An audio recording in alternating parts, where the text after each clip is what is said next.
Alle informationer i denne film findes også i den trykte byggevejledning. Her er også en beskrivelse af den bedste konstruktionsløsning ved forskellige højder. Som det første måler vi afstanden fra undergrund til overkanten af terrassen. 16 cm. På terrænet anbringes et passende antal justerbare montagefødder.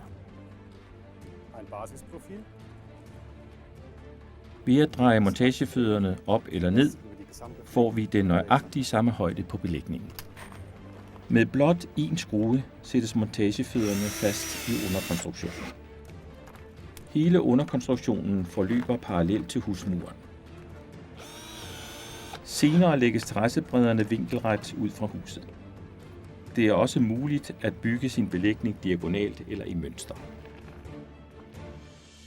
Underkonstruktionen bygges med følgende afstande. Indbyrdes 43 cm, montagefod med 65 cm mellemrum.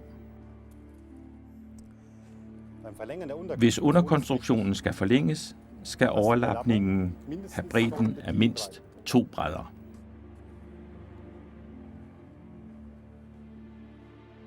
Man har brug for 2,5 meter strøer per kvadratmeter.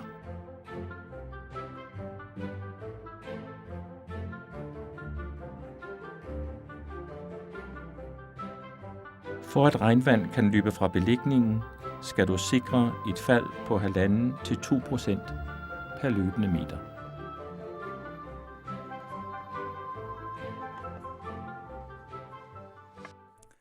Mit tip. Du kan også finde den rette hældning ved hjælp af vatterpasset. Efter 2 meter lægger jeg et stykke underkonstruktion under. 4 cm efter 2 meter giver en hældning på 2%. På den måde kan jeg overalt arbejde med vatterpas. Natur i formbyggedele må aldrig berøre undergrunden. Planken består af op til 70% af træ og kan derfor rådne ved stærk fugt. Underkonstruktionen skal sikres en tilstrækkelig udluftning nedefra. Dermed er du sikret, at belægningen holder i årtier. Princippet med indstillelige støtter forenkler den vigtigste del af byggeriet, i det man opnår en hældning på 2% overalt. Med lidt hjælp klarer Michael at bygge ca. 40 kvadratmeter på omkring 6 timer.